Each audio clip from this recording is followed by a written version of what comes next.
Yeah, sure. Perfect. Happy to have Alex join us. He's going to go straight to questions. We'll start right here in the second row. Faith Richardson, Auburn Blitz. Alex, how has it been, just going through spring practice in comparison to, where you were last year to where you are now going into fall camp? Yeah, it's been really fun, really exciting, just to be back to normal and where I was, and just to have that strength back, to kind of kick like I want to and like I used to. I think I'm kicking as good as I have since before I got sick, and it's just really exciting getting to do that and play with the guys to the full extent. On the right side, second row. Justin Ferguson, Auburn Observer. Alex, what would you kind of estimate your range is now? I know getting your power back was kind of a big thing. You had the accuracy last year, but getting back to, kicking the longer range stuff. Yeah, I would say whatever they really need me out there for, I think I can do at this point. We kicked yesterday before I actually got on the plane to come here, and we made a 60-yarder as a unit. And so I think wherever you need me, I think at this point I'm confident in from kicking distance-wise, and yeah, just excited to have that strength back. Stay on the second row. Peter Rodriguez, AL.com. From a team perspective, what's been the most different about this offseason compared to other off seasons? Now that you're on your third head coach that you've played for. Yeah, I would just say the relationship part of the team. I think we have the talent, but Coach AG and the rest of the staff has really pushed that relationship piece of it. I think we've built a great foundation for the brotherhood of this team, and I think going into this fall camp is going to be huge for us to continue to build that, and just the relationships with each other and with the coaches, just to be able to hold one another accountable, lift one another up, just things like that. Left side, second row. Leo Haggerty, Amped Up Sports Draft Nation here in Tampa. Team goals are obvious, but with a kicker, it's pretty obvious. Make that field goal with 5 seconds to go. How important is it to just be in that moment and then succeed? Yeah, you're talking about a game winner. Yeah. So for me, a game winner, I really try and treat it as any other kick. If it's a 45-yarder, it's the same 45-yarder I've hit since I was like 12 years old, and that's kind of how I treat it. It's not any bigger than the kick I hit in the first quarter, and it's just the same kind of kick, and that's kind of how I go into it. And I just know that having that strength and my confidence, I'm going to be able to do it. Left side, third row. Trevor Denton, Way 31. Alex, what's been your favorite kick of your college career?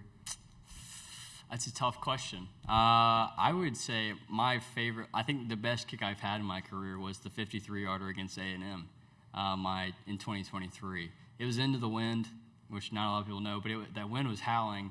They called a timeout. It was still blowing into the face, but not as much. And I hit it really well. And to hit a 53 into the wind, that was pretty exciting for me, just to give the team a little momentum going into halftime. On the right side, third row. Abby Miller, The Reflector with Mississippi State. Alex, you're tied for the 5th most field goals made in Auburn's single-season history. So what are you doing to hopefully move up in those record books this season? Yeah, I'm just going to do what they need me to do. If they call my number, I'm going to go out there and execute to the highest level of my ability. And whether that's 25 field goals or whether that's 15, I'm just going to go out there and do what I can to help my team. Thank you. Second row in the aisle. When Coach Golish asked for you to come to media days this year, what was your reaction? Yeah, I was kind of shocked. I don't think many kickers or punters get to do this. I was honored, just so grateful to be able to come and that he would trust me, to represent this team, and just a huge honor. He told me that, I deserved it, and building that relationship with Coach Golish, I've gotten to really know him and his family over these past few months since he's gotten there, and it's just such an honor coming from him, especially. He holds the players to a high standard, and to be able to represent us here is just such an honor. Third row on the aisle. Nathan King, Auburn 24/7. You mentioned you've been through a lot of head coaches, but subsequently lots of position coaches for you as well. What are Coach Bernowski's strengths, and what has it been like getting to know him, and how would you kind of assess him as a special teams coordinator? Yeah, Coach Burrow is a guy that's going to get you fired up to play special teams, which I don't think many guys can do. And he's going to put the best guys out there that can make the plays. And I think he just brings an excitement piece to special teams. And he's actually different. He's a specialist coach as well. He's not another positions coach. He does special teams, and then he coaches us, the kickers, punters, and snappers. So having him around the whole time is kind of, it's different. It's really cool to kind of pick his brain on why we do things instead of just doing them. And it's been a great transition. Coach Burrow is awesome. He's fiery, but he has your back at the same time. I feel like this whole staff's kind of like that, and he's not a kicker, so to say, but he can watch what we're doing, and if I tell him what I'm working on, he can give me feedback, and that's been a great part of his transition in. Second row. Not to look too far ahead, you play Florida this year. That's Yeah. where your brother play. What's that game going to be like in the McPherson family this year? I think it's going to be fun. I think, I don't know who my brother's going to cheer for, but I would say he's cheering for Auburn. But I would hope so. But I think it's going to be a really fun game. Getting to play them, I grew up going to their games because he played there. And so I think it's going to be fun just to play that team. I wish it was at the Swamp. That'd be awesome, but it's going to be a great home game, great home environment. And to open up SEC play, it's going to be a great one. Left side, second row. When you're standing at the tunnel at Jordan-Hare Stadium, you look out, the eagle's flying, everybody's screaming War Eagle. Do you have goosebumps? Oh, yeah, without a doubt. I think you think you're ready for it every time, and then you run out of tunnel, and I try to look around the entire stadium as I run them out, and there's just nothing like it. Whether it's a night game or it's an 11 o'clock game, we have the stands packed, and Auburn fans are one of a kind. It's an unreal feeling.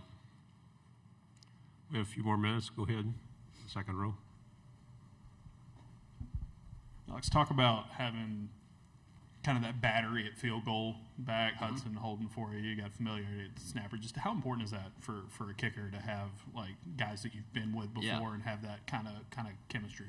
It's definitely really important. I think they're kind of the unsung heroes of field goal unit because their job is honestly more important than mine a lot of the times because if they mess up, people notice them, but if they do their job, nobody notices them, right? And I'm really grateful for them. We got a new snapper this year in the spring, and he's been a great addition to our unit, and he's really fit in the group, and he really came on strong, and he really helps out me a lot. If there's a good snap, good hold, I can do my job, and they've been nothing but great, and I'm just grateful for them, and so I'm excited to have, like you said, Hudson returning for holding, and it's been great. It's been a great offseason for us. Any final question?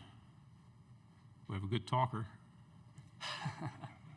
Alex, have a good season. Yeah, thank Glad you. you're healthy. I appreciate it.